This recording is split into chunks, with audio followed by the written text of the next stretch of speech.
Hello students, Tapovan group of school સંચાલિત આપણી online channel તપોવન science academy chapter number 9 જેના continue lecture number 4માં રસાયણ વિજ્ઞાન શિક્ષક યશ ચરીવાલા ફરી તમારું હાર્દિક સ્વાગત કરે છે. વિદ્યાર્થી મિત્રો, ચેપ્ટર નંબર 9નો જે લેક્ચર નંબર 3 હતો એની અંદર લાસ્ટ આપણે લિગેન્ડના વર્ગીકરણ વિશે અને બીજી અન્ય કેટલીક માહિતી જેમાં કિલેટ સંકીર્ણ અને ઉભયદંતી લિગેન્ડ વિશેની વાત કરી હતી. શનિવારે તમને લેક્ચર નંબર 12નો ફર્સ્ટ લેક્ચર આવ્યો હશે અને એ જ્યાંથી સ્ટોપ થયો છે ત્યાંથી હવે આપણે ઓફલાઈનની અંદર શરૂઆત કરીશું. આજે આપણે ચેપ્ટર નંબર 9નો જે લેક્ચર નંબર 3 સ્ટોપ થયો હતો ત્યાંથી આપણે શરૂઆત કરીએ.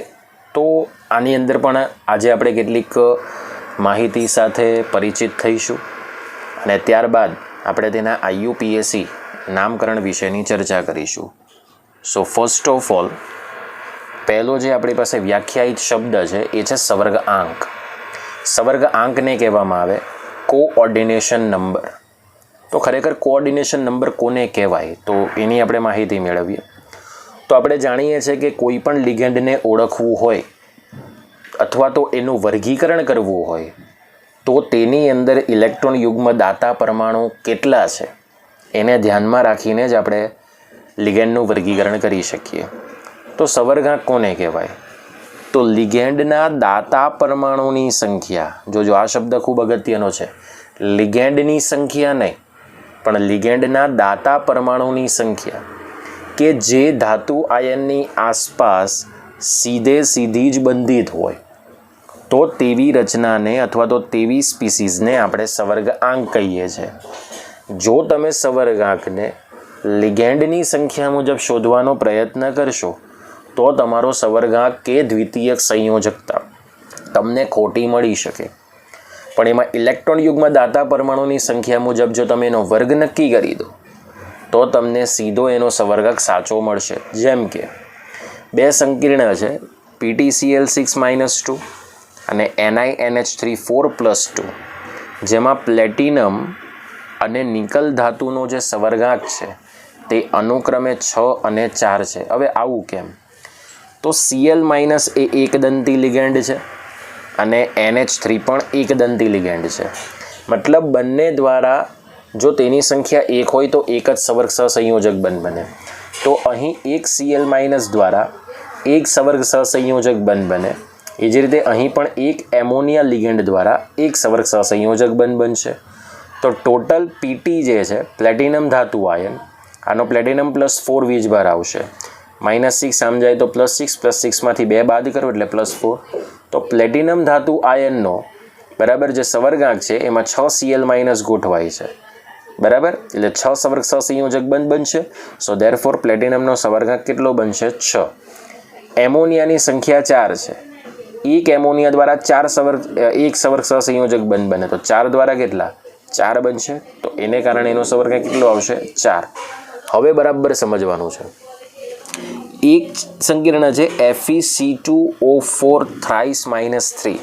હવે C2O4 એટલે એને ઓક્ઝેલેટ ઋણાયન કહેવાય. ઓક્ઝેલેટ ઋણાયન OX-2 જેની રચના આપણે આ રીતે પણ આપી શકીએ C2O4. હવે C2O4 જેમાં ઓક્ઝેલેટ ઋણાયનની વાત કરીએ તો ઓક્ઝેલેટ ઋણ આયન એ દ્વિદંતી લિગેન્ડ છે. એનો મતલબ કે એક ઓક્ઝેલેટ ઋણાયન દ્વારા બે સવર્ગ સહસંયોજક બંધ બને તો 3 દ્વારા કેટલા? 6 બનશે. એ જ પ્રમાણે EN એટલે ઇથિલિન ડાયમાઇન જે પણ દ્વિદંતીય લિગેન્ડ છે. મતલબ કે એક જ લિગેન્ડમાં ઇલેક્ટ્રોન યુગ્મ દાતા પરમાણુની સંખ્યા કેટલી છે? 2. અહીંયા પણ ઇલેક્ટ્રોન યુગ્મ દાતા પરમાણુની સંખ્યા એક લિગેન્ડમાં કેટલી છે? 2. તો એક EN દ્વારા 2 સવર્ગ સહસંયોજક બંધ બને તો 3 EN દ્વારા કેટલા બનશે? 6. તો આવા કેસમાં Fe અને કોબાલ્ટ બંનેનો સવર્ગાંક કેટલો છે? 6. હવે પોઈન્ટ ક્લિયર કરો. અહીંયા લિગેન્ડની સંખ્યા 3 છે પણ સવર્ગાંક 6 છે. અહીંયા પણ લિગેન્ડની સંખ્યા 3 છે પણ સવર્ગાંક કેટલો છે? 6. એનો મતલબ કે લિગેન્ડમાં ઇલેક્ટ્રોન યુગ્મ દાતા પરમાણુની સંખ્યા તમે નક્કી કરી લો, એનો વર્ગ નક્કી કરી દો તો તમને ધાતુ આયનનો ચોક્કસ સવર્ગાંક ખબર પડે છે. બોલો, સમજાઈ ગઈ વાત? ચલો, ત્યાર પછી સેકન્ડ વ્યાખ્યાયિત શબ્દ છે સવર્ગ પ્રભાવ ક્ષેત્ર. તો સવર્ગ પ્રભાવ ક્ષેત્ર કોને કહેવાય? જેને સંકીર્ણ સ્પીસીસ પણ કહી શકાય.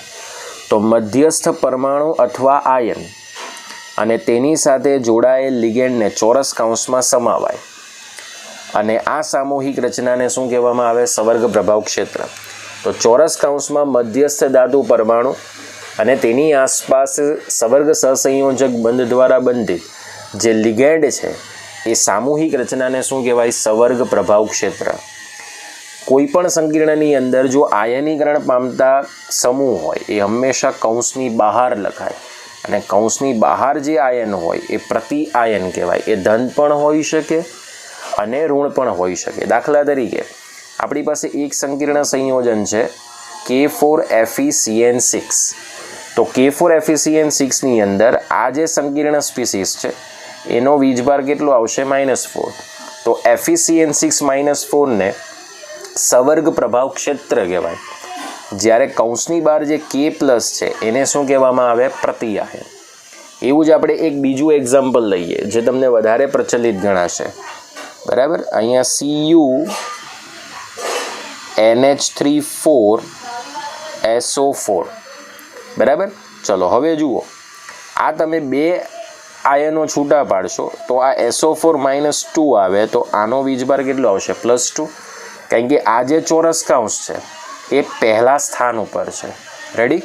તો ચલો એક ધન આયન કયું આવશે? CuNH3,4+2 અને બીજો ઋણ આયન કયું આવશે? SO4-2. ઓકે, તો આ જે SO4-2 છે એને કહેવામાં આવે પ્રતિ આયન. બરાબર, એને શું કહેવામાં આવે? પ્રતિ આયન કહેવામાં આવે. પણ જે આપણી પાસે આ CuNH3,4+2 છે એને શું કહેવામાં આવે? સવર્ગ પ્રભાવ ક્ષેત્ર. શું કહેવામાં આવે? સવર્ગ પ્રભાવ ક્ષેત્ર. પોઈન્ટ ક્લિયર થઈ ગયો? તો આ રીતે આપણે સવર્ગાંક અને સવર્ગ પ્રભાવ ક્ષેત્રને આપણે નક્કી કરી શકીએ. આ એટલા માટે જરૂરી છે કારણ કે ઘણી વખત MCQની અંદર પૂછાય છે કે ભાઈ પ્રતિ આયનની સંખ્યા કેટલી, સવર્ગ પ્રભાવ ક્ષેત્રનો વીજભાર કેટલો, આવા બધા પ્રશ્નો બહુ વિકલ્પમાં આવે છે. હવે માની લો કે આપણી પાસે કોઈ બીજું ઉદાહરણ હોય. બરાબર, ચલો બીજા ઉદાહરણની અંદર આપણે લઈએ K3FeH2O6. ચલો હવે આની અંદર તમને એમ પૂછાય કે પ્રતિ આયનની સંખ્યા કેટલી? પ્રતિ આયન હંમેશા ચોરસ કૌંસની બહાર જ લેવાય. તો જોઈ શકો છો ચોરસ કૌંસની બહાર K+ છે પણ એની ટોટલ સંખ્યા કેટલી છે? 3. સો 3K+1 એટલે ટોટલ પ્રતિ આયનની સંખ્યા કેટલી છે? 3. આવી રીતે પૂછાય. બીજું પૂછાય પ્રતિ આયનની સંખ્યાને એ જ આયોનિક બંધની સંખ્યા. આવું સંકીર્ણ સ્પીસીસની અંદર આપણે નક્કી કરી શકીએ છીએ. પોઈન્ટ ક્લિયર થઈ ગયો? તો આ છે તમારી પાસે બે વ્યાખ્યા.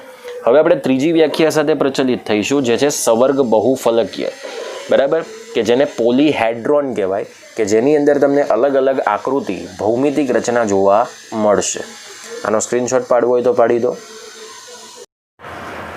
હવે આપણી પાસે જે ત્રીજી વ્યાખ્યા છે એ છે સવર્ગ બહુફલકીય. સવર્ગ બહુફલકીયને કહેવામાં આવે પોલીહેડ્રોન. શું કહેવામાં આવે? પોલીહેડ્રોન. તો ખરેખર સવર્ગ બહુફલકીય કોને કહેવાય? તો મધ્યસ્થ પરમાણુ અથવા આયન સાથે જ જે સીધા જોડાયેલા લિગેન્ડ હોય એ લિગેન્ડની ત્રિપરિમાણીય અવકાશીય ગોઠવણી અને આ ત્રિપરિમાણીય અવકાશીય ગોઠવણીથી ઉદ્ભવતી જે ભૌમિતિક રચના છે એને સવર્ગ બહુફલકીય કહેવાય. શું કહેવામાં આવે? સવર્ગ બહુફલકીય, જેને આપણે પોલીહેડ્રોન તરીકે ઓળખીએ છીએ. તો કોઈ પણ આ તમે અહીંયા જોઈ શકો છો ઘણી બધી પોલીહેડ્રોન રચનાઓ છે, સવર્ગ બહુફલકીય રચના, જેમાં આપણી પાસે આ જે ધાતુ પરમાણુ અથવા આયન છે એની આસપાસ લિગેન્ડની જે તમને અવકાશીય ગોઠવણી દેખાય છે જે અલગ અલગ પ્રકારની છે.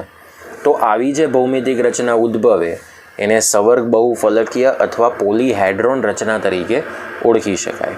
જેમ કે અહીંયા કેટલાક એક્ઝામ્પલ આપ્યા છે. NiCO4, CuNH6+3 અને PtCl6-2. આ તટસ્થ સંકીર્ણ કહેવાય. આ ધન સંકીર્ણ કહેવાય અને આ ઋણ સંકીર્ણ કહેવાય. હવે નિકલની આસપાસ 4 CO કાર્બોનિલ લિગેન્ડ છે, જે પણ એકદંતીય લિગેન્ડ જ કહેવાય. હમણાં આપણે જોઈશું કે એકદંતીય લિગેન્ડમાં કયા કયા લિગેન્ડનો સમાવેશ થાય છે પ્રકાર મુજબ. તો એક CO દ્વારા એક સવક સહસંયોજક બંધ બને તો 4 CO દ્વારા 4 બનશે, બરાબર. પણ એનો આકાર છે સમચતુષ્ફલકીય. તો એનો મતલબ કે આનો સવર્ગાંક 4 થશે. અહીંયા તમને જેટલા પણ લિગેન્ડ બતાવ્યા ધાતુની આસપાસ એ બધા એકદંતીય લિગેન્ડ છે. તો 4 સવર્ગ સહસંયોજક બંધ બને તો ત્યારે એની 2 શક્યતા બને, ક્યાં તો એનો આકાર સમચતુષ્ફલકીય હોય, ક્યાં તો એનો આકાર સમચોરસ હોય. પણ એ ડિપેન્ડ કરે છે કે સંકરણ કયા પ્રકારનું છે. NiCO4નું સંકરણ અહીંયા sp3 પ્રકારનું આવશે, સો ધેરફોર એનો આકાર બનશે સમચતુષ્ફલકીય. પણ જ્યારે કોઈ પણ ધાતુ એની આસપાસ 6 સવક સહસંયોજક બંધ બને તો એક જ રચના બને, એ છે અષ્ટફલકીય. પણ અહીંયા ટોટલ તમને 5 રચનાઓ આપી છે, પણ આપણા સિલેબસની અંદર અષ્ટફલકીય, સમચતુષ્ફલકીય અને સમચોરસ આ 3 રચનાનો જ આપણે અહીંયા અભ્યાસ કરવાનો છે. ચલો, અષ્ટફલકીયમાં તમે જોઈ શકો છો મેટલની આસપાસ 6 લિગેન્ડ ગોઠવાયેલા છે, એટલે 6 સવક સહસંયોજક બંધ છે. અહીંયા બધા લિગેન્ડ એકદંતીય છે, એટલે એક લિગેન્ડ દ્વારા એક જ સવક સહસંયોજક બંધ બનશે. હવે આ તમને જે આકૃતિઓ દેખાય છે એ તમારે X, Y અને Z એમ 3 કાર્ટેશિયન યામ પદ્ધતિમાં છે એવું તમારે સમજવાનું છે. જો આ 2 લિગેન્ડ Z અક્ષ પર હોય તો આ 2 લિગેન્ડ X પર કહેવાય, આ 2 લિગેન્ડ Y પર કહેવાય, એવું આપણે અહીંયા સમજવાનું છે. સમજાઈ ગયું? કારણ કે CFTના સિદ્ધાંત મુજબ નક્કી થયું છે. પાછળ આપણે જોઈશું ક્રિસ્ટલ ફિલ્ડ થિયરી, જેને શોર્ટકટની અંદર CFT તરીકે ઓળખવામાં આવે. તો 6 સવર્ગ સહસંયોજક બંધ હોય તો એનો આકાર બને અષ્ટફલકીય. 4 હોય તો 2 રચના બને સમચતુષ્ફલકીય અને સમચોરસ. આ તમને આકાર દેખાય છે સમચતુષ્ફલકીયનો, આ આકાર દેખાય છે સમતલીય સમચોરસ. ઓકે, ચલો ત્યાર પછી આ આકાર છે ત્રિકોણીય દ્વિપિરામિડલ. બરાબર, અહીંયા તમે જોઈ શકો છો તો આ ત્રિકોણ છે અને અહીંયા 2 પિરામિડની રચના થાય, એટલે આને કહેવાય ત્રિકોણીય દ્વિપિરામિડલ અને આને કહેવાય સમચોરસ પિરામિડલ. બરાબર, હવે આ રચનાને આપણે આ રીતે તો ડ્રો કરતા નથી. તો જે રીતે રચના ડ્રો કરીએ છીએ એ જ્યારે જે સંકીર્ણનો આકાર આવશે ત્યારે હું તમને સમજાવીશ. અત્યારે આપણે એની સાથે કંઈ બહુ વધારે ફેમિલિયર થવાનું નથી. બરાબર, તો આવી જે જુદી જુદી અવકાશીય ગોઠવણી લિગેન્ડની કરો અને જે તમને અલગ અલગ ભૌમિતિક રચનાઓ જોવા મળે છે એને આપણે સાદી ભાષામાં કહીએ છીએ સવર્ગ બહુફલકીય, જેને ઇંગ્લિશમાં પોલીહેડ્રોન તરીકે ઓળખવામાં આવે છે. હવે આપણે જોઈએ કે સાદા સંકીર્ણો અને મિશ્ર લિગેન્ડ સંકીર્ણો એની અંદર શું તફાવત છે. ઓકે, ચલો આપણી પાસે 2 સંકીર્ણ છે. એક હોમોલેપ્ટિક સંકીર્ણ, જેને માત્ર અને માત્ર સાદા સંકીર્ણો કહેવાય, અને બીજો આપણી પાસે છે હિટ્રોલેપ્ટિક સંકીર્ણ, જેને મિશ્ર લિગેન્ડ સંકીર્ણ સંયોજન કહેવાય. તો જે સંકીર્ણની અંદર મધ્યસ્થ ધાતુ પરમાણુ અથવા આયન એ એક જ પ્રકારના લિગેન્ડ એટલે કે એક જ પ્રકારના દાતા સમૂહ પરમાણુથી બંધિત હોય તો તેને આપણે કહીએ છીએ હોમોલેપ્ટિક સંકીર્ણ.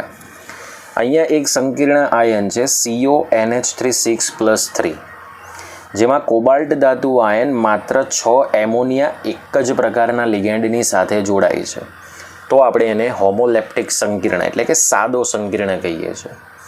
બીજું છે હિટ્રોલેપ્ટિક સંકીર્ણ. હિટ્રો એટલે જુદા, તો એને કહેવાય મિશ્ર લિગેન્ડ સંકીર્ણ. ચલો, અહીંયા છે જે સંકીર્ણમાં ધાતુ આયન એ એક કરતાં વધારે પ્રકારના દાતા સમૂહ એટલે કે એક કરતાં વધારે જુદા જુદા પ્રકારના લિગેન્ડ સાથે બંધિત હોય તો એને હિટ્રોલેપ્ટિક સંકીર્ણ એટલે કે મિશ્ર લિગેન્ડ સંકીર્ણ સંયોજન કહેવાય. જેની અંદર આ એક એક્ઝામ્પલ છે, જેમાં કોબાલ્ટ ધાતુ આયન એ 4 એમોનિયા પ્રકારના લિગેન્ડ અને 2 Cl- લિગેન્ડ સાથે જોડાયેલ છે. ભલે બંને એક જ વર્ગના છે પણ બંનેનું નામ તો જુદું છે ને, એટલે એક કરતાં વધારે પ્રકારના જ્યારે લિગેન્ડ તમને દેખાય તો આપણે એને મિશ્ર લિગેન્ડ કહીએ છીએ. ઓકે, ત્યાર પછી આપણી પાસે એક સંકીર્ણ સંયોજન આવે છે અને એ એક સંકીર્ણ સંયોજન છે એક કેન્દ્રીય સંકીર્ણ સંયોજન. અને બીજું જે સંકીર્ણ સંયોજન આવે છે એ છે બહુકેન્દ્રીય સંકીર્ણ સંયોજન. હવે એક કેન્દ્રીય સંકીર્ણ સંયોજન એટલે શું, પહેલાં આપણે એ જોઈ લઈએ. તો આ જે તમને સવર્ગ સ્પીસીસ દેખાય છે એની અંદર જો મધ્યસ્થ ધાતુ પરમાણુની સંખ્યા એક જ હોય તો આપણે એક કેન્દ્રીય સંકીર્ણ સંયોજન કહીએ છીએ. જો અહીંયા પણ કોબાલ્ટ ધાતુની સંખ્યા એક છે, અહીં પણ કોબાલ્ટ ધાતુની સંખ્યા એક છે. અગાઉ આપણે જે એક્ઝામ્પલ જોઈ ગયા જેની અંદર એક એક્ઝામ્પલ હતું FeC2O4 થ્રાઇસ -3 જેની અંદર પણ Feની સંખ્યા એક છે. ચલો ત્યાર પછી બીજું એક એક્ઝામ્પલ લઈએ CuNH3,4SO4 અહીંયા પણ કોપરની સંખ્યા એક છે. સો દેટ્સ વાય આને એક કેન્દ્રીય સંકીર્ણ સંયોજન કહેવાય. પછી ભલે એ સાદો સંકીર્ણ હોય, કિલેટ સંકીર્ણ હોય કે મિશ્ર લિગેન્ડ સંકીર્ણ સંયોજન હોય, મધ્યસ્થ ધાતુ પરમાણુની સંખ્યા એક, એનો મતલબ કે તેને એક કેન્દ્રીય સંકીર્ણ સંયોજન કહેવાય. સેકન્ડ છે બહુકેન્દ્રીય સંકીર્ણ સંયોજન, કે આ જે સવર્ગ પ્રભાવ ક્ષેત્ર છે, આ સવર્ગ વર્તુળ જે છે એની અંદર મધ્યસ્થ ધાતુ પરમાણુની સંખ્યા એકથી વધારે હોય તો આપણે એને કહીએ છીએ બહુકેન્દ્રીય સંકીર્ણ સંયોજન, જેની અંદર આપણે K2Cr2O7. ચલો આ સવર્ગ વર્તુળમાં ક્રોમિયમની સંખ્યા કેટલી છે, બોલો, એક કરતાં વધારે છે, બરાબર. ચલો ત્યાર પછી Mn2CO10. ચલો અહીં પણ મેંગેનીઝની સંખ્યા એકથી વધારે છે. ચલો ત્યાર પછી Fe2CO9. અહીં પણ Feની સંખ્યા એક કરતાં વધારે છે. તો આ બધાને બહુકેન્દ્રીય સંકીર્ણ સંયોજન કહેવાય. ટૂંકમાં ધ્યાન રાખવાનું, ચોરસ કૌંસમાં મધ્યસ્થ ધાતુ પરમાણુની સંખ્યા એક એટલે એક કેન્દ્રીય સંકીર્ણ સંયોજન. સવર્ગ વર્તુળમાં મધ્યસ્થ ધાતુ પરમાણુની સંખ્યા એકથી વધારે તો આપણે એને બહુકેન્દ્રીય સંકીર્ણ સંયોજન તરીકે ઓળખીશું. હવે જે અગત્યનો ટોપિક છે એ છે કે એક કેન્દ્રીય સંકીર્ણ સંયોજનના IUPAC નામકરણ માટેના નિયમો કયા કયા છે અને કઈ બાબતો ધ્યાનમાં રાખવાની છે. બહુકેન્દ્રીય સંકીર્ણ સંયોજન માટે નિયમો આપણા સિલેબસની અંદર નથી, પણ પાછળ કેટલાક બહુકેન્દ્રીય સંકીર્ણ સંયોજનો આવશે કે જેના IUPAC નામ તમને અંદર જોવા મળશે. સો હવે આપણે જોઈએ એક કેન્દ્રીય સંકીર્ણ સંયોજનના IUPAC નામકરણ માટેના નિયમો. આનો સ્ક્રીનશોટ પાડી દો. આ બે બાબતો તમને પેમ્પલેટની અંદર આપી નથી તો તમારે ઓલરેડી તમારી રીતે લખી દેવાની. હવે આપણી પાસે એક કેન્દ્રીય સવર્ગ સંયોજન હોય તો તેના નામકરણ માટેના નિયમો માટે કેટલાક મુદ્દાઓ છે. આ તમને એક્ઝામમાં પૂછાવાના નથી પણ આપણે યાદ રાખવા ખૂબ જરૂરી છે. પેમ્પલેટની અંદર જે 11મા નંબરનો પ્રશ્ન છે એને ધ્યાનમાં રાખીને આપણે નામકરણ કરીશું તો ઝડપથી આવડી જશે. 10મા નંબરનો જે પ્રશ્ન છે એ આપણી NCERT સિલેબસ મુજબ છે, જેની અંદર તમને કંઈ જ ખબર પડશે નહીં, છતાં પણ મેં બંને આપી દીધા છે. એટલે આપણી પાસે જે 11મા નંબરનો પ્રશ્ન છે જે મેં મારી લેંગ્વેજની અંદર બનાવ્યા છે, બરાબર, કે જેથી તમને સરળ રીતે નામકરણ આવડી જાય. સૌથી પહેલો નિયમ એવો છે કે એક કેન્દ્રીય સવર્ગ સંયોજન એ માત્ર તટસ્થ અણુ છે કે ધન કે ઋણ વીજભાર ધરાવે છે એ પહેલાં તમારે ધ્યાનમાં રાખવાનું. તમારે ધન અને ઋણ વીજભાર ધરાવતા બંને સવર્ગ સ્પીસીઝની અંદર તમારે પ્રથમ નામ હંમેશા ધન આયનને આપવાનું છે. હવે ધન આયન તરીકે તમારી પાસે બે પોસિબિલિટી હશે. ક્યાં તો એ ધન આયન પ્રતિ આયન હશે, મતલબ કે કૌંસની બહાર હશે, ક્યાં તો પછી એ જે ધન આયન છે એ સવર્ગ સ્પીસીઝ હશે. બેમાંથી કોઈ પણ એક રચના તમને આયનીકૃત સવર્ગ સંયોજનમાં જોવા મળે, બરાબર. તો તમારે પહેલાં એ ધ્યાનમાં રાખવાનું કે જે સવર્ગ સ્પીસીઝ છે તેનું આયનીકરણ થાય છે કે નહીં. આયનીકરણ થતું હોય તો હંમેશા પહેલું નામ ધન આયનને જ આપવાનું છે. હવે જ્યારે પણ સવર્ગ વર્તુળનું નામકરણ દર્શાવવાનું હોય તો એમાં લિગેન્ડને મધ્યસ્થ પરમાણુ અથવા આયનના નામની પહેલાં લખવામાં આવે. અને લિગેન્ડનું નામકરણ એ તેના આલ્ફાબેટિકલ ઓર્ડરમાં મૂળાક્ષરના ક્રમ પ્રમાણે લખવામાં આવે. તો માની લો કે આપણી પાસે કોઈ સવર્ગ સ્પીસીસ છે, બરાબર. માની લો કે આપણી પાસે કોઈ સવર્ગ સ્પીસીસ છે. એ સવર્ગ સ્પીસીસની અંદર પહેલાં નામ લિગેન્ડનું લખવાનું, પણ એ લિગેન્ડ જો એકથી વધારે જુદા જુદા પ્રકારના હોય તો અંગ્રેજી મૂળાક્ષર ક્રમ પ્રમાણે આપણને લિગેન્ડને દર્શાવવામાં આવશે. હવે લિગેન્ડની 3 શક્યતાઓ છે: ઋણ લિગેન્ડ, તટસ્થ લિગેન્ડ અને ધનાયન લિગેન્ડ. ઋણાયન લિગેન્ડ હોય તો તેના નામને અંતે ઓ પ્રત્યય જોડવામાં આવે, બરાબર. દાખલા તરીકે Cl- છે તો એને આપણે ક્લોરાઇડ આયન કહીએ છીએ ને, તો એને ક્લોરાઇડો કહેવાનું. શું કહેવાનું? ક્લોરાઇડો. જ્યારે તટસ્થ અને ધન આયન કોઈ લિગેન્ડ હોય તો તેના નામ એઝ ઇટ ઇઝ રહે છે, એમાં કોઈ ચેન્જિંગ નહીં કરવાનું. પરંતુ એની અંદર પાછા કેટલાક અપવાદ છે, જેની અંદર પહેલું, જો H2O લિગેન્ડ હોય તો એના માટે શબ્દ વાપરવાનો એક્વા. એમોનિયા લિગેન્ડ હોય તો એના માટે શબ્દ વાપરવાનો અમાઇન. CO લિગેન્ડ હોય તો એના માટે શબ્દ વાપરવાનો કાર્બોનિલ. એનો લિગેન્ડ હોય તો એના માટે શબ્દ વાપરવાનો નાઇટ્રોસિલ.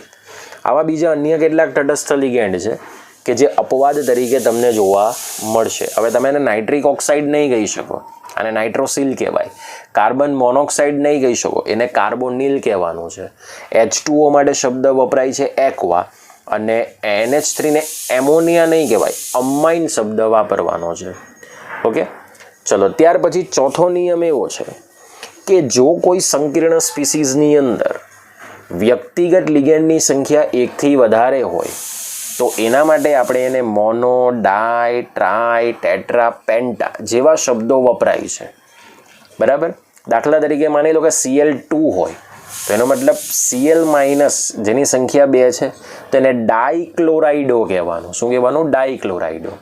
પરંતુ કેટલાક લિગેન્ડ એવા છે કે જે ઓર્ગેનિક લિગેન્ડ છે અને એની સંખ્યાને દર્શાવવા માટે 20, 30, ટેટ્રાક્સી જેવા પર્યાયો વપરાય, બરાબર. હવે માની લો કે એમાં કયા લિગેન્ડ આવે? EN, PN, PTN, બરાબર.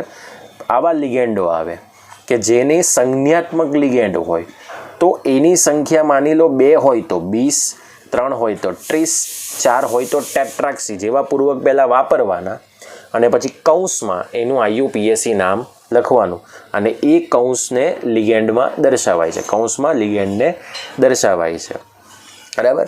ચાલો, ત્યાર પછી ધન આયન, ઋણ આયન તથા તટસ્થ સવર્ગ સ્પીસીઝમાં કોઈ પણ ધાતુનો ઓક્સિડેશન આંકને આપણે શેમાં દર્શાવવાનો છે? રોમન આંકમાં જ દર્શાવવાનો. નામકરણ પૂર્ણ થઈ જાય તો જે તમારી પાસે ધાતુનો ઓક્સિડેશન આંક હોય એને હંમેશા શેમાં દર્શાવવાનો? રોમન આંકમાં. પણ એ રોમન આંકને શેમાં દર્શાવવાનો? કૌંસમાં. હવે સૌથી અગત્યની બાબત છઠ્ઠા નિયમમાં એ આવશે કે જો આપણી પાસે સવર્ગ સ્પીસીઝ ધન હોય અને સવર્ગ સ્પીસીઝ ઋણ હોય તો ત્યારે આપણે ધાતુના નામને અંતે કયો પ્રત્યય જોડવાનો છે એ ખૂબ મહત્ત્વનું છે, બરાબર. તો હવે આપણે એ જોઈને કઈ રીતનું નામકરણ કરી શકીએ એ જોઈશું, અને ત્યાર પછી લિગેન્ડ કયા વર્ગમાં છે, એનો વીજભાર કયો છે અને કયું નામ આપવામાં આવે છે IUPAC માટે, એના વિશેની આપણે ચર્ચા કરીશું. ઓકે, આનો સ્ક્રીનશોટ પાડી દો, પાડવો હોય તો. ઓકે, આપણી પાસે જે છઠ્ઠો નિયમ છે તે કંઈક આ રીતનો છે કે જો આપણી પાસે સંકીર્ણ ધન આયન કે તટસ્થ હોય તો એની અંદર ધાતુનું જે નામ હોય એ જ મૂળ નામ લખવામાં આવે, એટલે કે ધાતુને તત્વ તરીકે જ લખવામાં આવે છે. હવે માની લો કે સંકીર્ણ જ્યારે ઋણ આયન હોય તો ઋણ આયન સંકીર્ણમાં ધાતુના નામને અંતે એટ પ્રત્યય જોડવામાં આવે છે. પણ એની અંદર કેટલાક ધાતુ એવા છે કે જેને એટ પ્રત્યય જોડવા માટે જે નામ બને છે એ આપણે જોઈએ. જેમ કે Cu એટલે કોપર કહેવાય તો એને કોપરેટ ન લખાય, એવા કેસમાં આપણે એને ક્યુપ્રેટ લખવાનું છે. Ag એટલે સિલ્વર કહેવાય, બરાબર. તો સિલ્વરને સિલ્વરેટ નથી કહેવાનું, આપણે એને આર્જેન્ટેટ કહેવાનું છે. શું કહેવાનું છે? આર્જેન્ટેટ. Hg તો આપણે એને કહેવાનું છે મર્ક્યુરેટ, અને PT હોય તો આપણે એને નામ આપવાનું છે પ્લેટિનેટ, બરાબર. પણ એ સંકીર્ણ ધન અને તટસ્થ હોય તો જે ધાતુનું અંદર સવર્ગ વર્તુળમાં નામ હોય, પ્લેટિનમ હોય તો પ્લેટિનમ, કોબાલ્ટ હોય તો કોબાલ્ટ, કોપર હોય તો કોપર, એવું મૂળ નામ જ લખવામાં આવે. પણ જો સંકીર્ણ ઋણાયન હોય તો સવર્ગ વર્તુળની અંદર જે મધ્યસ્થ ધાતુ પરમાણુ છે એના નામને અંતે આપણે એડ પ્રત્યય જોડીશું, જેમાં કેટલાક ધાતુના નામને અંતે એડ પ્રત્યય માટે એક નિયમ છે જે આપણે ધ્યાન રાખવાનો છે. વિદ્યાર્થી મિત્રો, હવે આપણે જોવાના છે કે IUPAC નામકરણની અંદર લિગેન્ડના નામ માટે કયો પ્રત્યય વપરાય છે, એ કયા વર્ગમાં છે અને કયો વીજભાર છે, જેના વિશેની આપણે માહિતી મેળવવાના છે. ઓકે, તો જો એ આવડશે તો જ તમને IUPAC નામ આવડશે.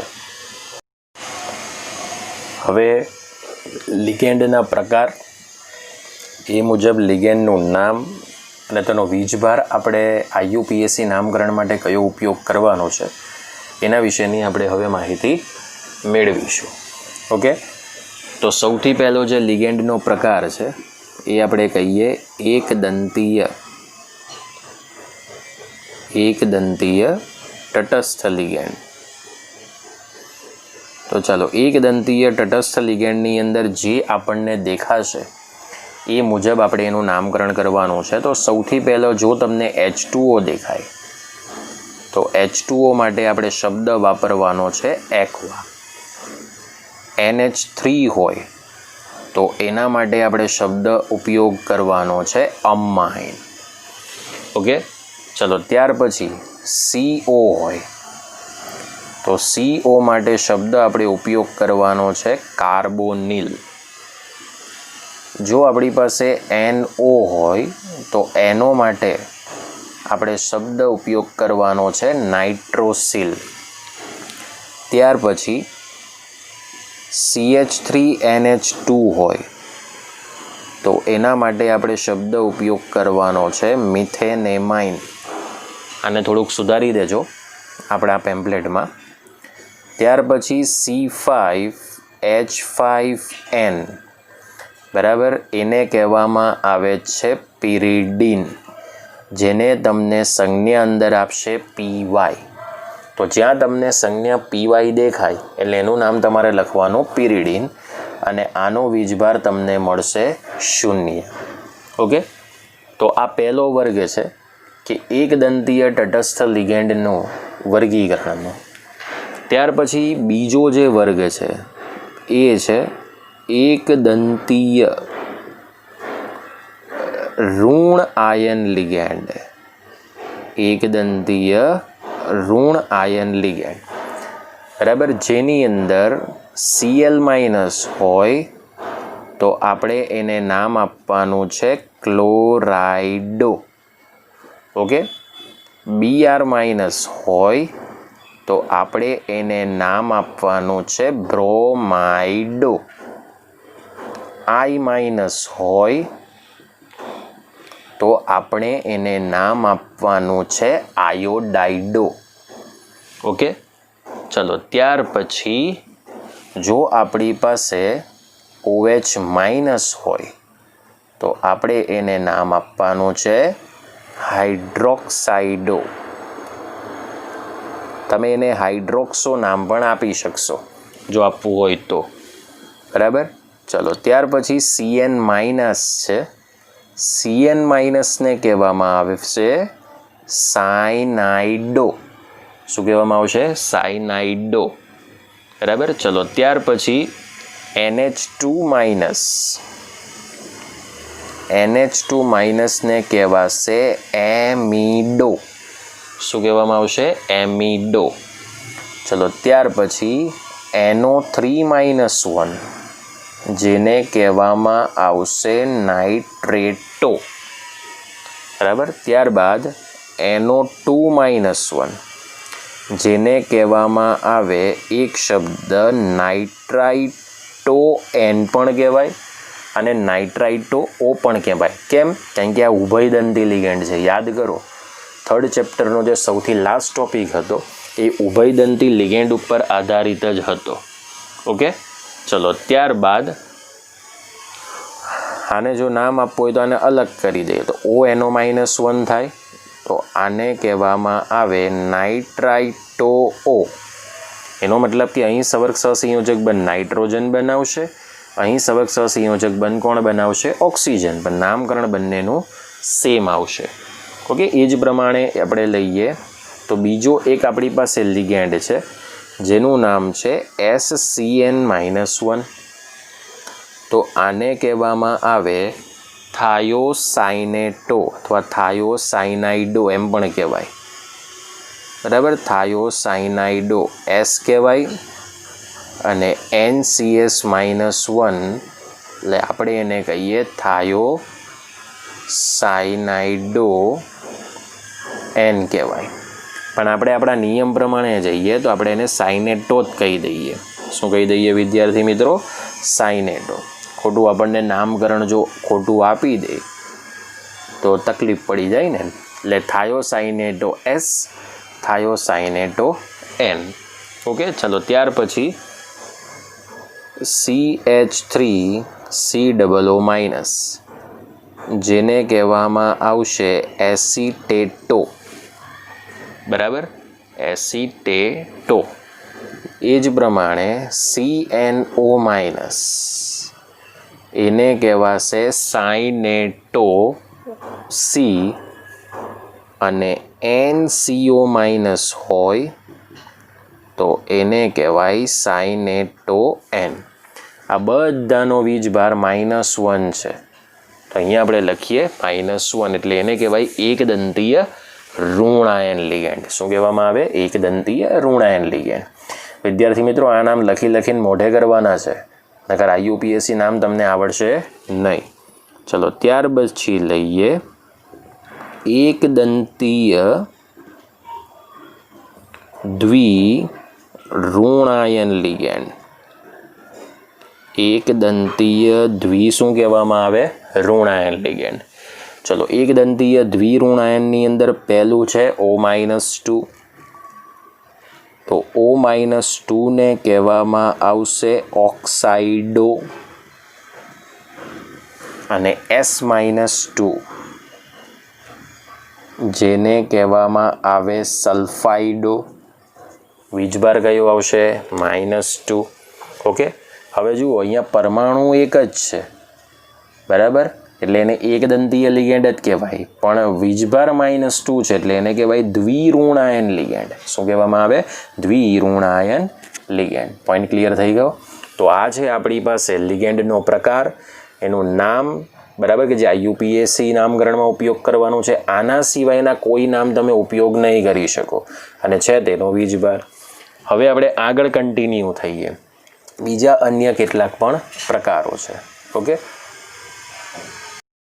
ત્યાર પછીનો પ્રકાર છે એકદંતીય ત્રિઋણાયન લિગેન્ડ, જેની અંદર આપણી પાસે એક જ લિગેન્ડ છે N-3 જેને કહેવામાં આવશે નાઇટ્રાઇડો અને વીજભાર આવશે -3. ઓકે, ચલો ત્યારબાદ એકદંતીય ધનાયન લિગેન્ડ લઈએ. આ બધી જ માહિતી તમને પેમ્પલેટમાં આપી જ દીધી છે, બરાબર, પણ કઈ રીતે નામ બોલવાનું છે એના માટેની આ માહિતી છે. તો એકદંતીય ધનાયન લિગેન્ડ જેની અંદર બે જ છે. એક છે NO+ જેને કહેવામાં આવશે નાઇટ્રોસોનિયમ અને એક છે NO2+ જેને કહેવામાં આવશે નાઇટ્રોનિયમ, એટલે વીજભાર આવશે +1. ઓકે, ત્યાર પછી દ્વિદંતીય તટસ્થ લિગેન્ડ છે. દ્વિદંતીય તટસ્થ લિગેન્ડ. દ્વિદંતીય તટસ્થ લિગેન્ડની અંદર એક તમને જોવા મળશે EN અને ENનું નામ તમારે IUPAC આપવાનું છે ઇથેન 1,2-ડાયએમાઇન, જેનું બંધારણીય સૂત્ર હું ડ્રો કરતો નથી, એ તમને આવડી જશે, પેમ્પલેટની અંદર જોઈ લેજો. ત્યાર પછી એક આવશે PN. PN એટલે પ્રોપેન 1,3. ડાયમાઇન થશે, બરાબર. અને ત્યાર પછી એક આવશે NH2 બોન્ડ NH2. તો NH2 બોન્ડ NH2, તો આપણે એને કહીએ છીએ હાઇડ્રેઝિન. શું કહેવામાં આવશે? હાઇડ્રેઝિન. આ ત્રણ પદાર્થનો વીજભાર કેવો છે? 0, એટલે શૂન્ય વીજભાર છે. પણ આ બધા કહેવાય દ્વિદંતીય તટસ્થ લિગેન્ડ, મતલબ કે એક લિગેન્ડ દ્વારા બે સવક સહસંયોજક બંધ બનશે. ચલો, ત્યારબાદ દ્વિદંતીય ઋણ આયન લિગેન્ડ. દ્વિદંતીય ઋણ આયન લિગેન્ડ જેની અંદર NH2 bond CH2 bond COO minus, જેને GLY કહેવાય, અને એનું નામ આવશે ગ્લાયસિનેટો. શું નામ આવશે? ગ્લાયસિનેટો, જેનો વીજભાર આવશે -1. ઓકે, તો ગ્લાયસિનેટોનો વીજભાર શું આવશે? -1, જેને દ્વિદંતીય ઋણાયન લિગેન્ડ કહેવાય, બરાબર. ચલો, ત્યાર પછી છે દ્વિદંતીય દ્વિઋણાયન લિગેન્ડ. દ્વિદંતીય શું આવશે? દ્વિઋણાયન લિગેન્ડ. ઓકે, જેને કહેવામાં આવશે OX-2, બરાબર ને. OX-2 ને કહેવાય ઓક્ઝેલેટો. શું કહેવામાં આવશે? ઓક્ઝેલેટો, જેની બીજી એક સંજ્ઞા છે C2O4-2, બરાબર, એને ઓક્ઝેલેટો કહેવાય. ચલો, ત્યાર પછી O2-2, એને કહેવામાં આવે પેરોક્સાઇડો. શું કહેવામાં આવે? પેરોક્સાઇડો. ચલો, ત્યાર પછી SO4-2, જેને કહેવાય સલ્ફેટો. ત્યાર પછી SO3-2, એને કહેવાય સલ્ફાઇટો, બરાબર. અને CO3-2, જેને કહેવામાં આવે કાર્બોનેટો. જેટલા પણ ઋણ લિગેન્ડ હોય ને એને છેલ્લે O પ્રત્યય જ લખાય, અને આ દરેકનો વીજભાર કેટલો આવશે? -2. સમજાય છે વિદ્યાર્થી મિત્રો? ઓકે, તો પહેલો આપણે જોયો એકદંતીય ત્રિઋણાયન લિગેન્ડ. પરમાણુ એક જ છે પણ વીજભાર -3 છે, એટલે આપણે એને કહીએ ત્રિઋણાયન લિગેન્ડ. પછી છે એકદંતીય ધનાયન લિગેન્ડ. દ્વિદંતીય તટસ્થ લિગેન્ડ. પરમાણુની સંખ્યા 2 પણ વીજભાર કોઈ નથી, એટલે કહેવાય દ્વિદંતીય તટસ્થ લિગેન્ડ. ત્યારબાદ છે દ્વિદંતીય ઋણાયન લિગેન્ડ. પરમાણુ ઇલેક્ટ્રોન યુગમાં દાતા પરમાણુની સંખ્યા 2 પણ વીજભાર -1, એટલે કહેવાય દ્વિદંતીય ઋણાયન લિગેન્ડ. ત્યારબાદ છે દ્વિદંતીય દ્વિઋણાયન લિગેન્ડ. ઇલેક્ટ્રોન યુગમાં દાતા પરમાણુની સંખ્યા 2 અને વીજભાર પણ -2, એટલે કહેવાય દ્વિદંતીય દ્વિઋણાયન લિગેન્ડ. જેના આ બધા તમને નામ જોવા મળ્યા છે.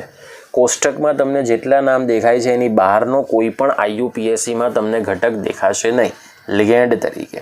એટલે આને બરાબર 5-5, 10-10 વખત જ્યાં સુધી યાદ ન રહે ત્યાં સુધી લખીને મોઢે કરવા, તો જ IUPAC નામનો નેક્સ્ટ લેક્ચર તમને આવડશે.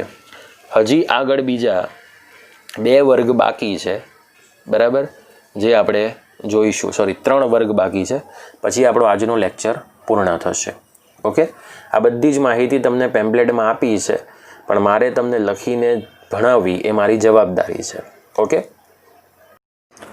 ઓકે, ત્યાર પછીનો જે વર્ગ છે એ છે ત્રિદંતીય તટસ્થ લિગેન્ડ.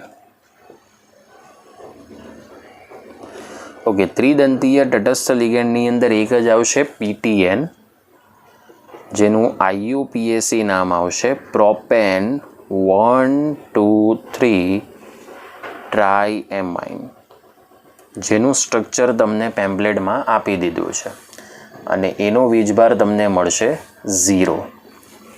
ત્યારબાદ આવશે ત્રિદંતીય ઋણાયન લિગેન્ડ. ત્રિદંતીય આવશે ઋણાયન લિગેન્ડ, જેની અંદર બે લિગેન્ડ છે. એક છે PO4-3. PO4-3 ને કહેવામાં આવે ફોસ્ફેટો અને બીજો છે ASO4-3 જેને કહેવામાં આવે આર્સેનેટો અને બંનેનો વીજભાર આવશે -3. હવે અહીંયા વર્ગ સુધારવાનો છે પેમ્પલેટમાં. એકદંતીય ધનાયન લિગેન્ડ લખાઈ ગયું છે, એની જગ્યાએ તમારે લખવાનું ત્રિદંતીય ઋણાયન લિગેન્ડ.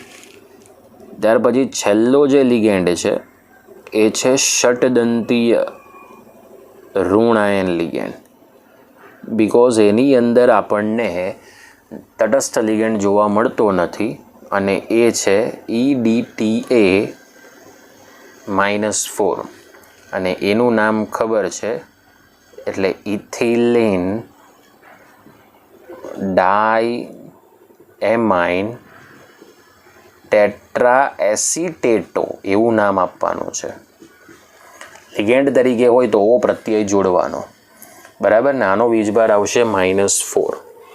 તો જેટલા પણ ઋણ વીજભારિત લિગેન્ડ છે એના નામની અંદર તમે ઓ પ્રત્યય જોડ્યા હશે અને તટસ્થ અને ધન આયન લિગેન્ડ જે છે એનું મૂળ નામ હોય એ જ લખવામાં આવે, પણ વળી પાછા એની અંદર કેટલાક અપવાદ તરીકે પણ જોવા મળે છે. ઓકે, સો આ 3 જે સ્પીસીસ છે એ તમે જોઈ શકો છો, બરાબર. એટલે ટોટલ આપણા જે વર્ગ થશે એ ટોટલ વર્ગ તમે ગણી લેજો. આઈ થિંક 11 જેવા વર્ગ છે, બરાબર, જેની અંદર એકદંતીય તટસ્થ લિગેન્ડ, ઋણાયન લિગેન્ડ, ત્રિઋણાયન લિગેન્ડ, દ્વિઋણાયન લિગેન્ડ, બરાબર, એ રીતે તમને જોવા મળશે. તો આપણો આજનો લેક્ચર અહીં પૂર્ણ થાય છે.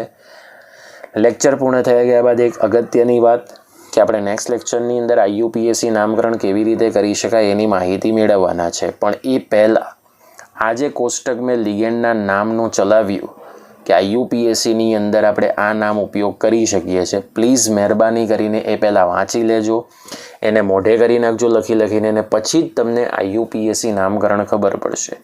ત્યાં સુધી આપણને IUPAC નામકરણ ખબર પડશે નહીં.